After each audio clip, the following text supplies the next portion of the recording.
Welcome back to the pulse of college football right here on Fox College Sports. I'm Yogi Roth, and this season is shaping up to be one of the most exciting in recent years. Every Saturday, the drama gets better, and now that we're into November, the stakes, well, they get higher.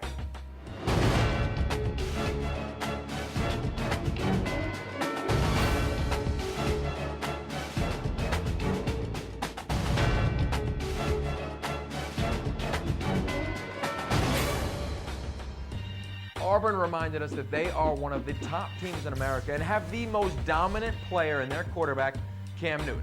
He didn't just throw for a few touchdown passes, he even caught a 20-yard score. And this weekend, I promise, Tiger fans, I won't pick against you as you have a big matchup against Chattanooga. Over the weekend, Oregon also reminded us that there's a reason they're number one in the BCS as they beat USC. It was the first time this year they had a scare late in the second half, and they responded with a huge win behind their stud tailback, LaMichael James. Also a Heisman candidate, 36 carries, over 230 yards, a dominating performance for the Oregon Ducks. And while Michigan State, they also reminded us that they are America's Cinderella team. As well, it kind of ended rather ugly against Iowa. Down 30-0 at halftime, Ricky Stanzi, 3 touchdown passes to lead the Hawkeyes in a huge win over the Spartans, proving that the Big Ten is wide open. And Missouri reminded us that their dream was just that, as it ended against Nebraska.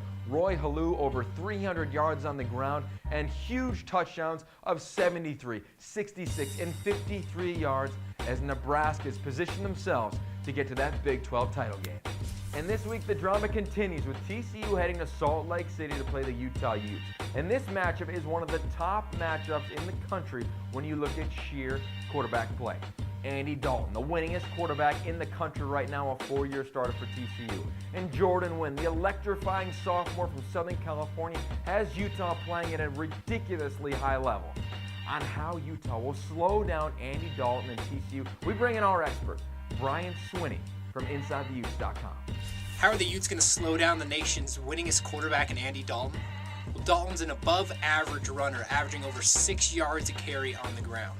The Utes have had trouble this year with mobile quarterbacks when the pocket breaks down, especially in third and long situations. They're often going to employ a spy, most likely true freshman strong safety Brian Blecken, to make sure Dalton doesn't turn too many 3rd and 8s into 1st and 10s. In the passing game, Utah is going to have the premier corner in the conference, Brandon Burton, shutting down one side of the field. It'll be up to Lamar Chapman and Conroy Black to slow down the other side, with Chapman coming often on the blitz, trying to disrupt Dalton's rhythm. Another great game is Alabama heading to Baton Rouge to face off in a huge SEC clash against LSU. Now, the winner of this game is going to start to make their argument for being a one-loss team in the national championship game. It's going to be a great atmosphere. The place will be going off. But how will LSU stop or slow down Nick Saban's squad? We bring in our expert, Shea Dixon from TigerSportDigest.com to tell you all about it. We're down here in Baton Rouge where the Tigers spent the last 2 weeks thinking about how they're going to bounce back after Auburn.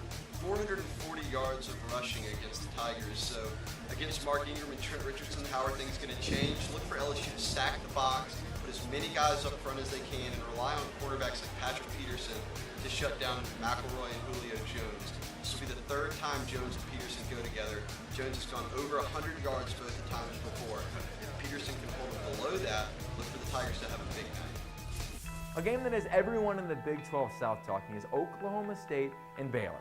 For Baylor, not only have they clinched a bowl berth already this season, but they beat Texas last weekend, easily the biggest win in Art Briles' tenure at Baylor as they went into Austin and simply dominated the Longhorns. Now, they do have a quarterback, Robert Griffin, an absolute rock star. Well, how does Oklahoma State slow him down? We bring in our rock star, Robert Allen, from GoPokes.com to tell you. An extremely difficult question. How do you stop Robert Griffin III? Because not too many people have been doing it lately. And before you talk about how you stop him, I think you have to look at the finishing touch on his development as a quarterback. I asked Art Briles just this week about whether his last bit of development at quarterback has been that he's learned to share the ball better, learned to lean on some of the other playmakers that Baylor has, and he indeed has. Now that he's got Kendall Wright. He's got Gordon at wide receiver. He's got Finley that he trusts out of the backfield. Baylor has a lot of explosive playmakers. Robert Griffin knows he doesn't have to always tuck the ball and run. He is a threat just as a decoy. But then when he decides to get involved personally and physically, he can overrun a defense. So how do you stop Robert Griffin? The third, I hate to borrow a line from a sportscaster and it being a famous one, but I'm not sure you stop Robert Griffin. I think you can only contain him, and the Cowboys will settle for that here at Boone Pickens Stadium on Saturday. Thanks, guys. Now this weekend, #1 Auburn, they have a huge scrimmage against Chattanooga as they prepare for Georgia and Alabama. Oregon hosts Washington, who may be without Jake Locker. And Boise State will be tested against Hawaii, as that run-and-shoot offense can be lethal. More importantly, there's a lot of great football left in the month of November, so I want to hear from you via Twitter at Yogi Roth. Let me know what you see and what you think as we are into November now. We're talking Heisman, we're talking national championship, and everything in between as we bring you the pulse of college football right here on Fox.